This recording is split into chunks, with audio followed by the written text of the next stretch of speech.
Hello, welcome to Knitwhim Podcast, episode 14. Today is Monday, March 3rd, and I'm your host, Lindsay. You can find me on Ravelry as Knitwhim and on my blog, arcaneknits.blogspot.com. I don't know why I can't remember my own blog name. I try to always do show notes on my blog, so that you can click links to the things I mentioned in my podcast, and I will put a link to the show notes in the comment section on YouTube. Hello, welcome. Thank you for joining me today. I really love to see new faces, and I also would like to take a moment here to say thank you to everyone who has subscribed to me so far on YouTube. I've gotten a couple of emails. Every time someone subscribes, YouTube sends me an email saying, so-and-so has subscribed. And it really makes my day. It makes me smile. I'm not sure exactly why you're subscribing to me. I don't think I'm that interesting, but I'm glad that you are. I've been having a really long and stressful week. To highlight, I made dinner and I took 2 bites of it. And I'm like, I'd rather just do my podcast. I suddenly am not. I've been hungry all day at work. My husband made these amazing steaks with mashed potatoes last night, and I took the leftovers to work. I ate that. I also have a carton of Rocky Road ice cream in the freezer at work, which I ate after I had the steak. And I was still hungry, and I came home hungry, and I immediately cooked dinner, and now that I've had 2 bites of dinner, I'm no longer hungry. That's been my week. So it's been crazy. I've been taking a lot of tests. I had a storage unit back in my hometown in Maryland, where I put a whole bunch of stuff that I thought was really important to me when I was graduating from high school and moving to college, and it's been sitting there for the past 5 or 6 years. And all those boxes got shipped to me last week, and I've been moving them from my garage to various places in the house. Because I was I'm trying to use my garage as a craft room, because my craft room is also a guest bedroom, and it has a giant bed in it, and there's not enough room for a crafting table. For instance, I can't actually sew in my craft room. I have to bring my sewing machine out to the dining room table. So I've been trying to turn my garage into a craft room, and also when summer comes, I'll be able to open the garage door, put up a bug screen across the door, and have sunlight and fresh air while crafting. So I've been trying to move all the boxes out of my craft room so that there's room out of my garage, so there's room to craft in. And most of those boxes are full of books. I don't know where I'm going to put them because we only have 4 bookshelves and they're already full of books. So, but there's also boxes of stuff that is just clothes I will never wear again. Either because they don't fit me, or they're ugly, or because they have giant holes in them. And why the hell did I save them? Because who would wear those? There are giant holes in them. I am a bit of a pack rat. I tend to save containers and bottles. There's whole boxes just of interesting shaped bottles and packages with foreign languages written on them. It's trash. It really is. It's trash. So I threw all that out. Been working on that. It's been crazy. All of that is the long way of saying I do not have any finished objects this week. I have one real work in progress, and then because I didn't want to be boring, I also have a fake work in progress, and then my spinning. So my real knitting work in progress, I'm still working on the Ictus shawl by Boo Knits. I really thought I would be finished by now, but as I said, I've been spinning all week, either studying or moving boxes. So I've done almost no knitting at all, which is kind of sad. And I'm in the middle of a row. The pattern calls for 3 repeats of the main shawl, which is a 22 stitch repeat. But all of the pictures for the sample shawls actually have 4 repeats of the main body. And I have enough yarn, so I'm going for it. And I'm finally on the 4th repeat. It's a big pink blob. See? Pretty. I'm on the 4th repeat. I'm on row 6 of the 4th repeat. And then I think after you finish the main body repeats, there's a 13 row lace border. So I'm getting really close to the end. but it's going really slow. I've got over 300 stitches on here now. It's getting bigger as I go. And like I said, I've just been studying. And yesterday, we were having company over. My husband invited company over, and we deep cleaned the whole first floor. And when you work over 40 hours a week, sometimes you let things slide in the house. And so we spent pretty much like 6 hours on Sunday deep cleaning, and it still wasn't finished being completely deep cleaned today. While I was at work, my husband mopped the floor, washed windows, scrubbed some surfaces that we missed yesterday, and he asked me to dust all the blinds today before you go to bed. I haven't done that yet because, hello, I need to figure out a way to eat dinner and do this first. But that should indicate to you how desperately our house needed to be deep cleaned. So, this shawl, I want to say hopefully I'll finish it by the end of this week, but I think my husband has convinced me to put the beads on the lace border, so that's definitely going to add the time. My fake work in progress, sorry I'm reaching. I don't know if you've been watching the podcast for a while, you might remember that I participated in Nerd Wars Tournament 9, and Tournament 10 is going on right now, which should let you know how long ago that was. That was during November and December of last year. And my dissertation was the Something Pretty blanket by Millie Makes. And it's a crochet granny square Afghan style blanket. I had made a swatch and measured it, and based on the size of that swatch, calculated how many squares I thought I would need to get a blanket of a size I would like. And the number I came up with was 50. And either I was delusional and thought that that small size of a blanket was going to be big enough, or more likely my math was really a way off and my 50 squares was not satisfying. So my new target number is like 248 or something ridiculous.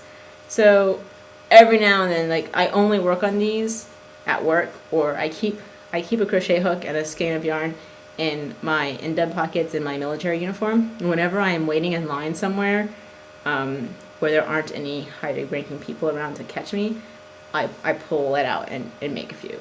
So it's slow going, and these are just the flower center, and then they all get a white border around like this. So it's slow going, but it is a work in progress. I do at least 4 a month.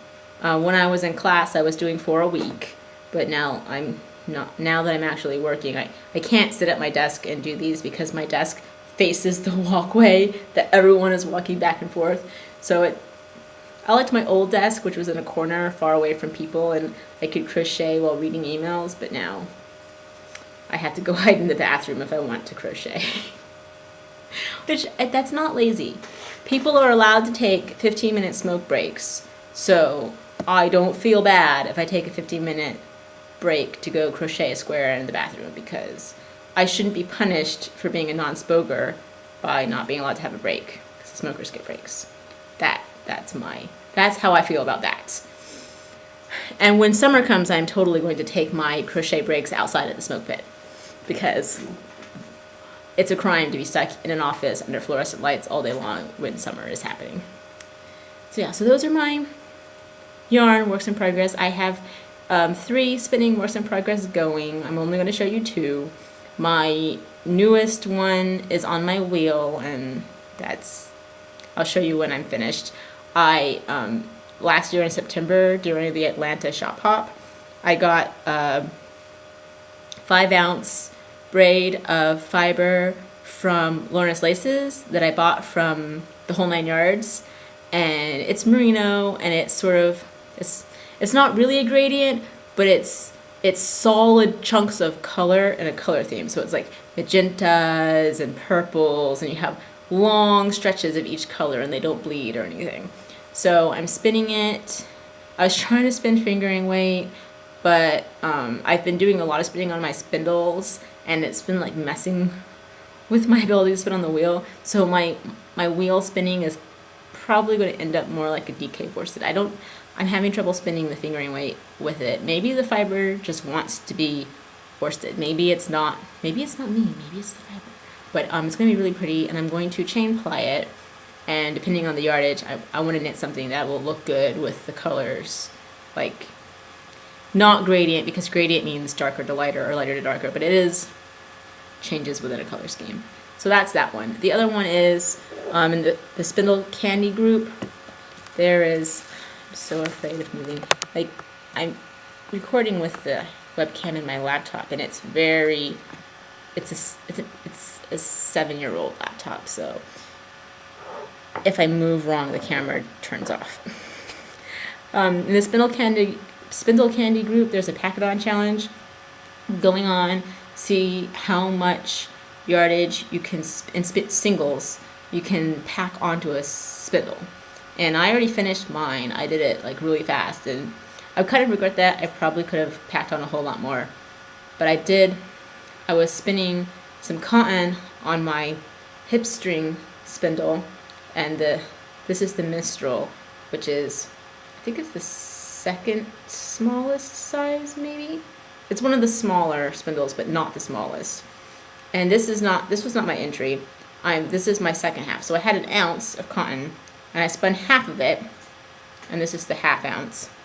And you can see that it's mostly thin, but it's also got some really dramatic, thick parts going on there.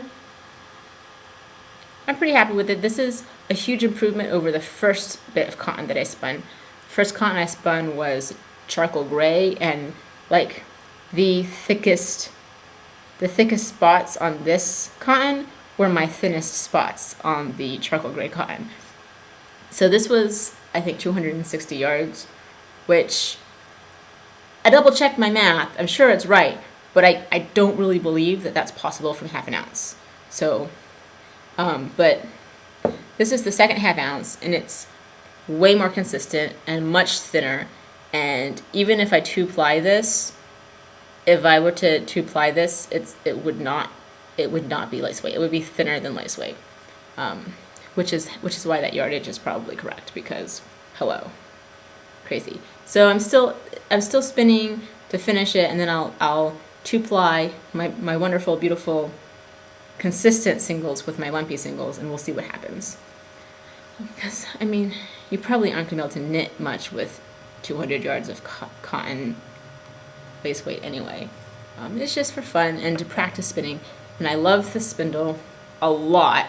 It spins super fast for a really long time, like 40 seconds or longer. It's really great, and I was really spoiled. I just got a second support spindle. The Spindle Candy thread also has a D-stash thread where people post spindles they're getting rid of, and I got a spindle from that thread recently. I've been coveting a bunch of different types of spindles that I want to try, and one of my favorite designers is the Spanish Peacock, and I'll try to remember to put a link to him. He's most active on Facebook, though he does have a Ravelry group, and good luck trying to catch a shop update on his website, because he has an RSS feed, and the moment he posts that there's an update, like less than a minute later, all of his stuff is gone. That's how popular he is. So, but he does vend at Maryland Sheep and Wool, so that's my biggest chance of getting his stuff.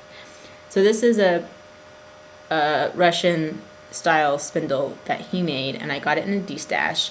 So I'm not sure what the wood is. I forgot to ask when I bought it. And the lady who sent it to me wrapped a little bit of this red and purple fiber around the spindle and the packing, and then this, Jean, if you're watching, this is the same fiber I sent you. I had like a little bit left in the bottom of my spinning bag, which also you sent me. And so I spun that up, and I'm just getting used to spinning it. When I first started, I kept trying. When I spin with the other spindle, the hip string spindle, it's really easy to draft, like doing the long draw with the cotton. But with this fiber, it doesn't want to do that, and I get super thin singles that snap because there's too much tension, and when I'm drafting, it'll like leave these big slubs. So it was really hard. And the other thing is this doesn't spin as fast or as long as the hip string. And part of that was because, oh, damn it, I'm probably not going to be able to do this on camera.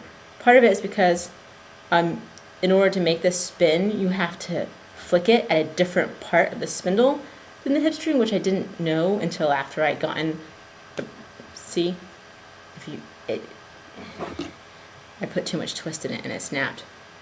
I didn't know that you really have to flick it at a very specific part, and I was like sort of flicking it down here, which is not, it does nothing. So when I first started, I was constantly snapping, and I would either have too much twist and it would snap, or I would not get enough twist and it would fall apart, and I couldn't draft, and it was just crazy. And I was really upset because, you know, I was getting pretty good at the hip string one, and it's just very frustrating when you start on something and you're not good at it, and the other thing you were doing was easier. But it's not because the spindle is bad. It's because the spindle is significantly different, and the fiber is significantly different. So here's, for comparison, the hip string spindle and the Russian. So you can't expect to be able to switch from one to the other right away. So I'm really enjoying spinning this. I'm going to be able to spin different types of yarn with this than I would spin on this. I mean, if I were to spin fingering weight yarn on this, it would not hold very much before it got too full. Whereas I've put all this on here, and the weight of all this fiber has not in any way changed the way it spins, which is definitely the case for supported spindles more so than drop spindles. Supported spindles are not affected as much by weight changes as the drop spindles. Eventually they will be affected, but I feel like I could pack a lot on this. I could probably get 2 ounces on this if I wanted to. So I'm really happy about this. I have to stay away from the D-stash thread because every time someone posts, like I have a lot of spindle makers that I really like, that I want to get their stuff, but it's hard to catch their stuff in an update because, you know, you have to be on your computer at the right time refreshing. And so the D-stash thread is great because they post at random hours, and every time I see something cool, I have to resist the urge. You know, I have a monthly budget for spending for fun stuff, and that has to spread out between knitting, spinning, sewing, and household fun stuff, like, you know, buying stuff to make my craft room better, and home organization and furniture and stuff. So non-essential things. So I really should just avoid the D-stash thread. I was really good. Someone posted a really pretty Tibetan spindle because I want like one of each type, and then I'll pick a favorite and get like multiples in that type. So this is the Russian. The Tibetan is also supported spindle, but it has like a whorl around the bottom. And there are 2 kinds. There's one where the whorl is sort of flat, like a drop spindle, and there's one where the whorl is kind of like an upside down umbrella, like a cup. And I don't know if the 2 different Tibetan types spin differently or not, but those are what I'm most interested in getting. I really like, especially the Spanish peacocks, Russians, and some other people like Subterranean, I know, does the same sort of style. I really want to try one of those. And there's also something called a Phang, Phang, where it's sort of like the basic Russian shape, but it's like bulbous here and bulbous here with like an indent here. It's sort of like a really skinny gourd, I guess. And those are the ones you see a lot with like wood burning all up the side. A lot of those are Phangs. I'm not sure how that spins, but it's very fascinating, and I like trying new things. So I want to try everything. So that's that. Works in progress, finished. No finished objects. So I'm going to spin all of this, and then when I'm done, I'm going to spin the bat that I got as a prize from Nerd Wars on the spindle. So before I move on to enabling, I thought I would do some flashback knitting and spinning, and then I'll talk a little bit about the dyeing that Amanda and I have been doing. I know Amanda has a video that she'll be putting on her blog, so you should wait for that. And I'll talk a little bit about future craft along that I'm going to participate in. So, as I mentioned at the beginning of the podcast, I recently got a huge bunch of boxes of stuff that I put away when I was moving to college, and it had some of my first knitting and spinning. So, when I was in college, there was a local yarn store within walking distance of where I lived, and I took my first spinning class there. Well, the only spinning class I've ever taken. My first spinning was done there. They were offering a drop spindle class, and the fee included one of those handmade drop spindles with a dowel and a couple of CDs and some fiber. And the fiber was not very soft at all. But here is some of the yarn I spun on that drop spindle. This feels like carpet wool, honestly. And it's thick and thin. Like I've got some, and this is not my first yarn. I'm pretty sure I threw away my first yarn, but it's pretty close. Here's like, this is so overspun. You can tell it's overspun because of how kinky it is, and it doesn't want to be flat and beautiful.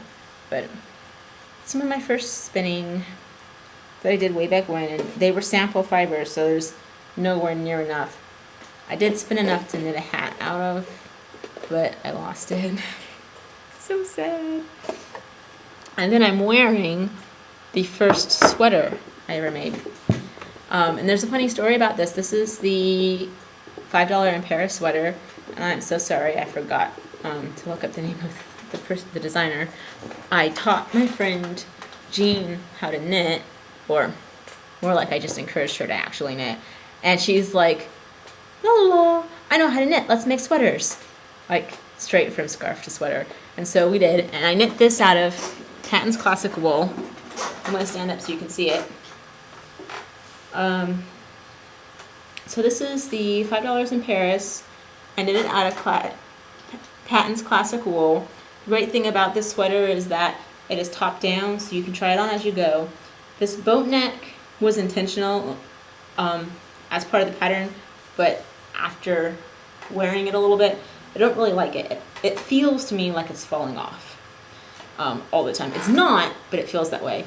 So for a first sweater, the fit is really good, and I'm really happy with it. I recommend the pattern to everyone. However, as you can see, I'm still wearing a t-shirt underneath it, and that's because the Patton's wool is way too itchy to wear against my skin. So I've never really worn it in public or anything because it's just too scratchy, which is why it really is worth it to buy nice yarn when you want to make garments, because otherwise you're going to put all that effort into something that you probably can't wear.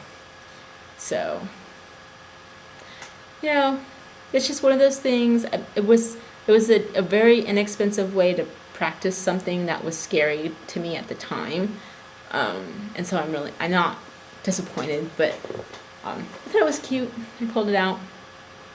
So on Saturday, Amanda and I had our first fiber dyeing experiment, and I still had 8 ounces of generic wool that was plain white, and she got the greener shades dyes, I think that's what they're called, and we bought like small crock pots to dye in, because most of the dyes out there are toxic to some degree to humans, and you shouldn't ingest them, and you shouldn't dye your fiber in objects that you would also cook with. So we bought crock pots specifically for dyeing. We bought measuring spoons and stirring spoons and tongs specifically for dyeing, so that we wouldn't contaminate our real kitchen stuff.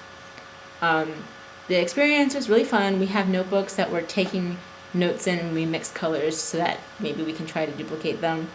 And I did 5 ounces of purple, and the whole purpose of our first dyeing was to try to figure out like how to make different shades of the same color. And so here's 3 ounces where we tried to change the shade, and as you can maybe see, the shade is not that different. This one's a little bit brighter, And that's, we noticed a difference between this. We used the citric acid with water, and this we used vinegar with water. So the citric acid made it slightly brighter, but you can't really tell in this light, and it's not really a huge difference. We also noticed that the citric acid dyed more all the way through, whereas there were some spots, some splotchy bits in the vinegar dye. And I have no idea why that is. I will say that this did felt a little bit.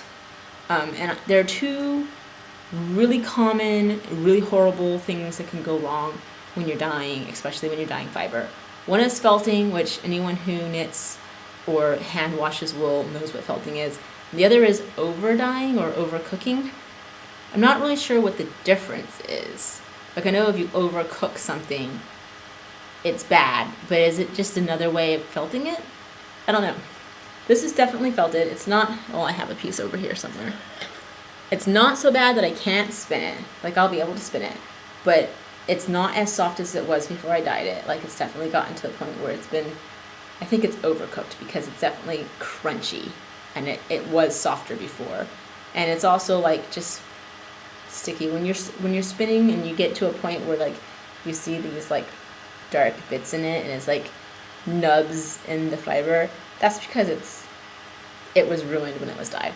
So if I had bought this from an Etsy person, not only would I never buy from them again, I would also leave a really negative review, because this is horrible. But it was my first time, so I'm not too upset. And like I said, I'll still be able to spin it, and I won't be able to knit something soft with it, but maybe I'll knit, I don't know what I'll make with it. It's not soft at all. So the next, like the research, oh, and I did two more. So those were the three that did not change color. And then this one and this one. And this one we added black powder to the purple powder to make this pretty color. So yeah, so my homework for the next dyeing session is to really research what we can do to prevent felting. Because obviously they tell you in all the instructions to prevent felting, don't stir the fiber in the dye pot, don't jostle it, don't do any of that. But you do have to move it around a little bit so it doesn't burn, and to like check to see if it's dyed. So how much less moving can we get away with? And I'm not convinced that the small amount of stirring that I did was enough to cause that much felting. So I have a feeling that it was really overcooked, and the problem was being in the crock pot too long. Unfortunately, you have to leave it in until it's absorbed all the color and the water turns clear, and that was taking a really long time, like 20 to 30 minutes. And the instructions that came with the dye said to heat it up to 175, and I don't think we ever got it past 160, and it only hit 160 in those last minutes.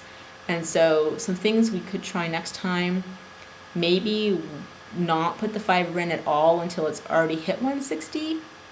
And then the other thing is, I suspect that the pH was not high enough, and that if I added more citric acid or more vinegar to it, it would take up the dye faster, and then it would be done sooner, and it wouldn't be in as long. So I think if we combine those two things, we might be able to avoid overcooking, which I think that's overcooking and not felting. Like, I'm not sure exactly what the difference is, but if I had to make a bet, I would bet that it was an overcooking problem.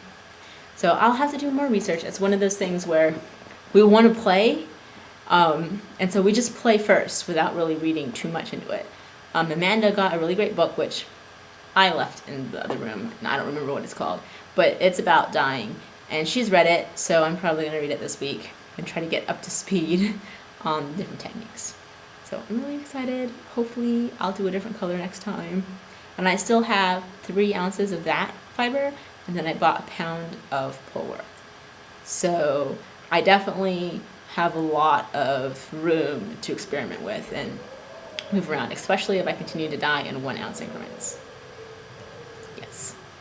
So the last thing I want to talk about is the Mando Bug Craft podcast is doing a sew-along for the month of March, where we're going to start sewing some project bags. And you can use any pattern you want, Amanda posted a couple of example free tutorials on a thread in her group as a starting point, and I'm going to do 2 of them, I think. So the first one is a drawstring bag tutorial, and there's a basic one, which I should do first since I've never done a drawstring bag before. And then there's a striped one, and I'm just going to go straight into the striped one. And the fabric I have picked out for that is these yellow fat quarters that I got, and they're all similar shades of yellow and orange, but with different patterns. And I'm going to do them diagonally striping, and I might add like some brown as contrast, and that'll be a striped project bag. And then the other project bag is one of those like clutch style scoops with a zipper, and I have 2 fabrics for that. The first one is, I have this really pretty gray that I got from the remnant bin at Joann's, which is my favorite place ever to get fabric, and then this brown. And so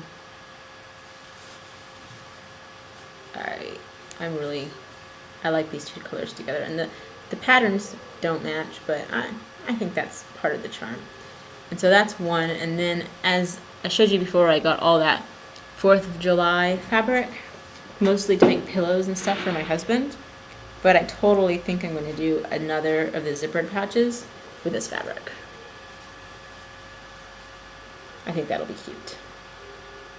And I can have my patriotic knitting when we do patriotic 4th of July things. Have to make sure that I have a red, white, and blue project on the needles for 4th of July. That's exciting. Obviously, I haven't started yet. We've been in deep cleaning mode in my house, and the only place currently that I can sew on is the dining room table, and it's not okay for the sewing machine and all of my fabric to live on the dining room table, so it's hard to get motivation to pull it all out when you know you have to put it away when you leave, even if you're not done yet. So hopefully soon I'll get my sewing station set up in the garage, and then it can just stay there, and I don't have to put it away every time I'm done doing stuff. And that'll make that'll speed up the sewing process. Whew.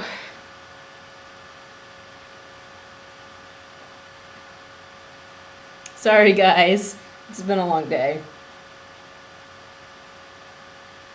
Really long. I was originally planning on doing a whole bunch of Navy related extracurricular stuff after work, and I got to like the halfway point in my shift, and I was like, never mind, I just want to go home and sleep. I haven't done yet. Alright, my last segment, enabling. I bought the most expensive fiber I've ever bought in my life. Spent $30 on this bat from Inglebook Fibers. It is so soft and luxurious, and I might never spin it out of fear of ruining it. It is from a Harry Potter themed set. This is Remus Lupin, who I must say is one of my all-time Harry Potter favorite characters. I have to admit, I originally liked Sirius Black better until book 4. And 5, he became a whiny bitch, and I hated his guts, and then Remus Lupin became my favorite. I'm not a dog person, I swear, but for some reason, those 2 characters really did it for me. And this is super fancy. It's 4 ounces, which I've noticed a lot of bats are only 3 ounces, so definitely pay attention to that. It includes alpaca, merino, silk, bamboo, yak, tinsel, fox cashmere, and silk noil. Do you know what fox cashmere is? How do you know? How can you tell the difference between fake cashmere and real cashmere? And here it is. The blue is not fiber, the blue is a ribbon. And I haven't opened it yet because, again, I am afraid. It's so fluffy, and like I'm getting a little high just touching it. Like the sensation on my fingers is beyond description. It is just Okay, I need some alone time with my fiber. So, thank you for watching. Wow, it's hot in here. Thank you for watching my podcast and for subscribing. I really appreciate that. And I hope you've enjoyed this episode and that something here was interesting to you. Hopefully next episode I will have a finished object and I will have started at least 2 new projects that might be too much to hope for, but my goal is to start 2 new projects before my next recording session. So stay tuned, have a great week, and see you later. Bye.